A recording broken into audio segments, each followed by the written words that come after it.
My name is Christie Anglade, and I am the Staff Recruitment, Selection, and Training Coordinator for Residence Education and Housing Services at Michigan State University.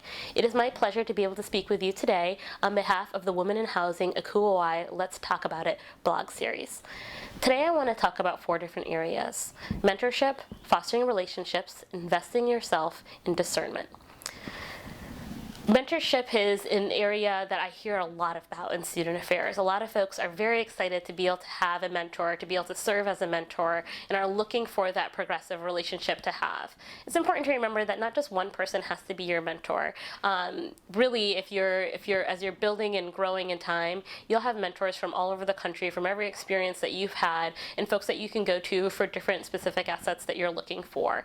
I think of one of the first folks, or maybe one of my longer mentoring relationships was with my first supervisor when I was a grad. My first supervisor really let me know what their expectations were of me, that they were high, that they believed that I had the potential to be excellent, and were looking to move forward. It's also important to be authentic on both sides of that mentoring relationship, and I think I was so afraid of letting her down that I wasn't really honest with her when she'd asked me if I was okay, if I needed assistance, and if she could help in any way. I'm really thankful for the time that she took to sit down and talk to me and say that I can tell that you're struggling, but I don't know exactly how to help you. I really want you to be straightforward with me so that we can go ahead and work together to be successful. I am really happy with the way that relationship has developed. First from a great supervisor-supervisee relationship, then to a mentoring relationship, and now to what I can say is a genuine friendship. As we are looking for mentors, it's also important to look to be a mentor to others. As we progress through the field, there are folks that we can look for both on our own level and in other spaces to see if we can support them. So reaching out to a grad to ask them about their job search, reaching out to an RA or a student to check in on them is incredibly important. One of the greatest things that I've learned through mentorship is the ability to have that relationship become a reciprocal one. I felt like, and a lot of times for several of my mentors, I was the sponge that was just taking information from them. But really, some of the greatest feelings had been when they called me and asked me for assistance with something or asked me for my opinion, and I had an opportunity to give back to that. So make sure to not only be a great mentor, but also make sure to take good care of your mentors. As far as fostering relationships, one of the things that I learned is that your peer group does narrow as you progress through the field. You're used to, when you're a student, you have an endless amount of peers. As you move into a graduate position, you probably still have a relatively large peer group with folks that do the same or very similar role. However, I went from having 17 or 16 peers and to having none. There was no one else that does my current position.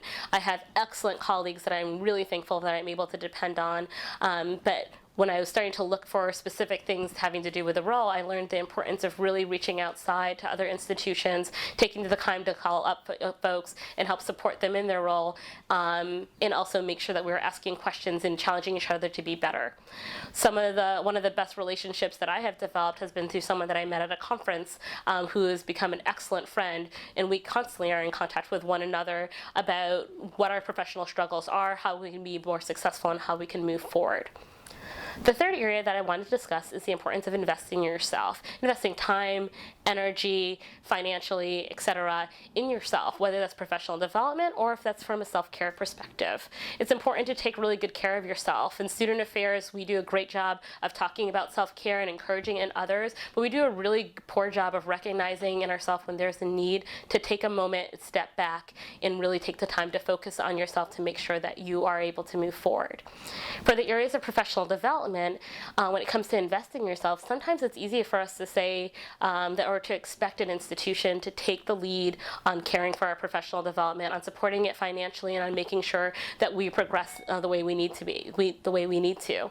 However, it's important to think about what you really want and to reach out for other opportunities. Professional development does not have to be going to a conference. It can be at your own institution, and it can be free. It can be talking to the leaders in your community. It can be asking people about the role that they have and how they got there, and it can be asking what you can do to help out in a specific area that you want to grow in.